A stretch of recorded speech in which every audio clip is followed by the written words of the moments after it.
బాక్స్లు బద్దలవుతున్నాయి, బౌండరీలు దాటుతున్నాయి.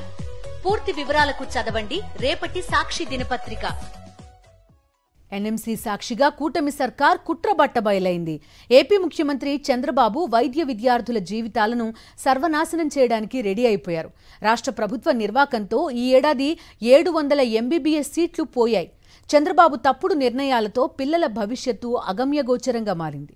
కొత్తగా ప్రభుత్వ మెడికల్ కళాశాలలు ఏర్పాటై అదనంగా సీట్లు వస్తే ఎంతో మంది విద్యార్థులకు మేలు జరుగుతుంది.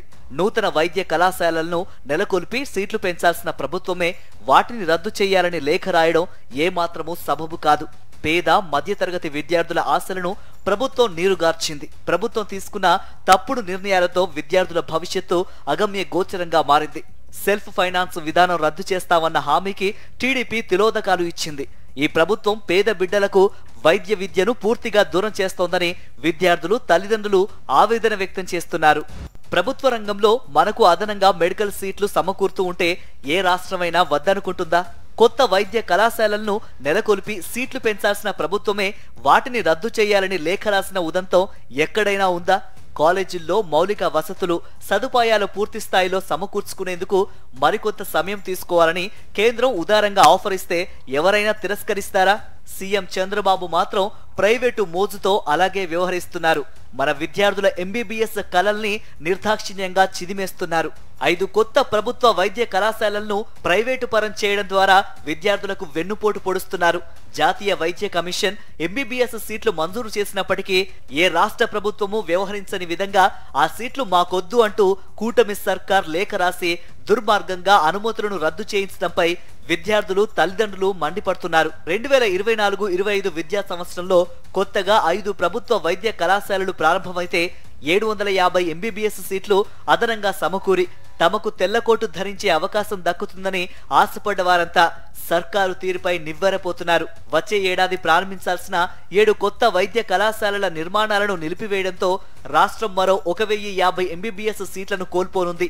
ప్రభుత్వ మెడికల్ కాలేజీల ఏర్పాటుతో ఎంబీబీఎస్ సీట్లు అదనంగా పెరిగి తమకు వైద్య విద్య చదివే అవకాశం దక్కుతుందనే ఆశతో లక్షల రూపాయలు పెట్టి లాంగ్ టర్మ్ కోచింగ్లో తీసుకున్న విద్యార్థుల భవిష్యత్తును ప్రభుత్వం తలకిందులు చేస్తోంది. ముఖ్యంగా ఇప్పుడు ప్రారంభం కావాల్సిన వాటిల్లో 4 కళాశాలలు వెనుకబడిన రాయలసీమ, ప్రకాశం జిల్లాల్లోనే ఉన్నాయి. తమ పిల్లలను వైద్యులుగా తీర్చిదిద్దాలనే ఆశయంతో నిరుపేద, మధ్యతరగతి కుటుంబాలకు చెందిన పలువురు లక్షల్లో అప్పులు చేసి విజయవాడలో ఇంటర్తో పాటు నీట్ యూజీ కోచింగ్లో చేర్పించారు. గతంలో చివరి కటాఫ్ ర్యాంక్ వరకు వచ్చి అవకాశం దూరమైన విద్యార్థులు ఈసారి సీట్లు పెరుగుతాయనే నమ్మకంతో విలువైన సమయాన్ని, డబ్బులను వెచ్చించి లాంగ్ టర్మ్ కోచింగ్లు తీసుకున్నారు. వివిధ రాష్ట్రాల ప్రభుత్వాలు, సీఎంలు, కేంద్ర ప్రభుత్వ పెద్దలను ప్రత్యేకంగా కలిసి ఢిల్లీ స్థాయిలో ప్రయత్నాలు చేసి మరీ కొత్త వైద్య కళాశాలలకు అనుమతులు, అదనపు ఎంబీబీఎస్ సీట్ల కోసం ప్రయత్నిస్తూ ఉంటే ఏపీలో మాత్రం వింత పరిస్థితులు నెలకొన్నాయి. అటు కేంద్రంలో, ఇటు రాష్ట్రంలో టీడీపీ, బీజేపీ, ఎన్డీఏ భాగస్వామ్య పక్షాలుగా ఉన్నాయి. ఇలాంటి పరిస్థితుల్లో 5 కొత్త మెడికల్ కళాశాలలు ప్రారంభించి 100% సీట్లకు అనుమతులు తెచ్చుకోవాల్సింది పోయి ఎన్ఎంసీ మంజూరు చేసిన సీట్లను కూడా మాకొద్దని లేఖ రాయడం దేశవ్యాప్తంగా తీవ్ర చర్చనీయాంశంగా మారింది.